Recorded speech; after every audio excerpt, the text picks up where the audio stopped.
Okay, welcome back, everyone. Let's take a look. We're still on the endocrine system, and we are going to look at the thyroid and parathyroid function.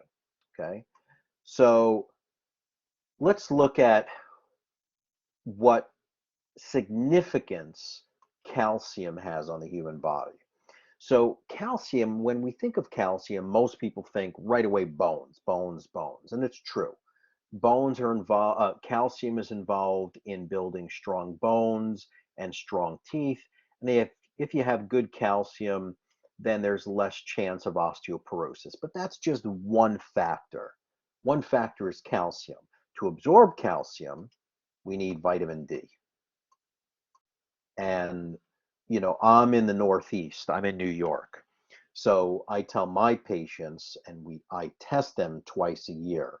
For us, we have to get tested in the winter months and again in the summer months, because in the winter, we may need to increase the amount of vitamin D because we don't get the natural sun exposure.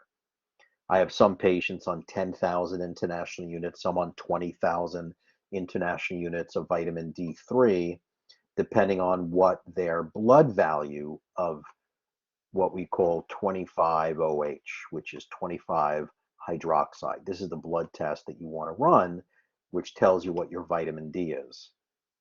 And they say between 30 and 100 is the normal range.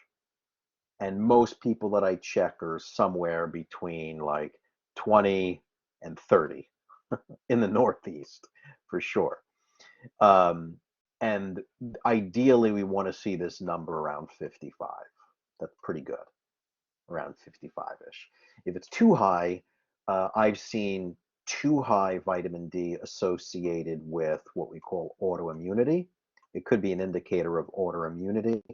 There's a principle in healthcare and nutrition, especially, where too much of something or too little of something often show up with the same symptoms.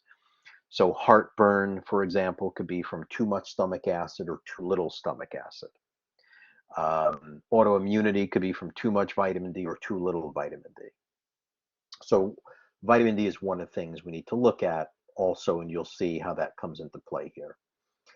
Calcium is involved in clotting.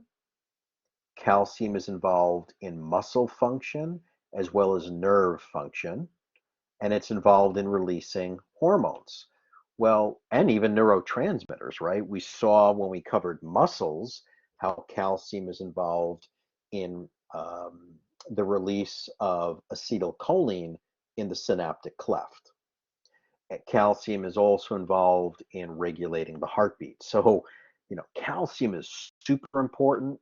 When you look at it on blood range, I think the blood chemistry is 9 to 11. I think it's 9 to 11 milligrams per deciliter. So 9 to 11, it's either 9, 10, or 11. Too much or too little is a big problem.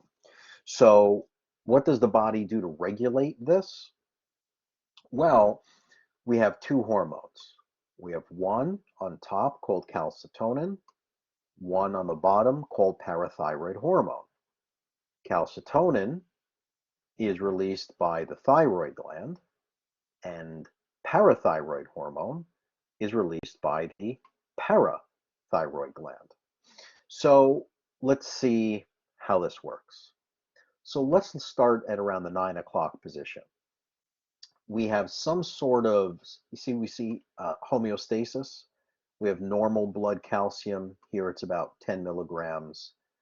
But something's going on where there's some sort of stimulus that raised the amount of calcium. So the thyroid goes, hey, no good. We're going to release calcitonin.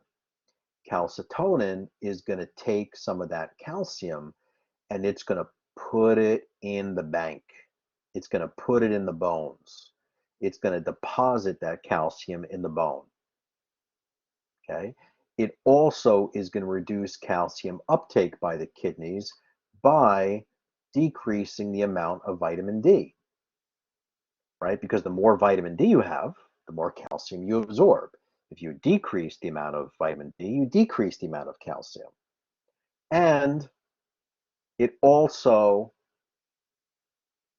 Also, the kidneys are going to try and get rid of some of that calcium through urination, right? It's going to try and get rid of it just like it can get rid of glucose or too much blood sugar through urination.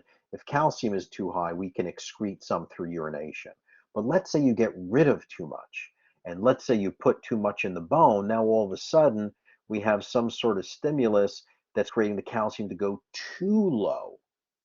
Now, the parathyroid, which are the small glands on the posterior thyroid, they're going to push out parathyroid hormone, and their goal is to try and increase the amount of calcium. And the way it increases it by activating vitamin D, which is going to impact the kidneys. The kidneys produce vitamin D.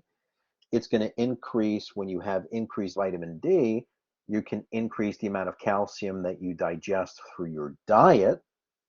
And it's going to say, hey, let's start to break down the bone. Since there's lots of calcium in bone, we're going to stimulate the osteoclast, and the osteoclast can break down calcium.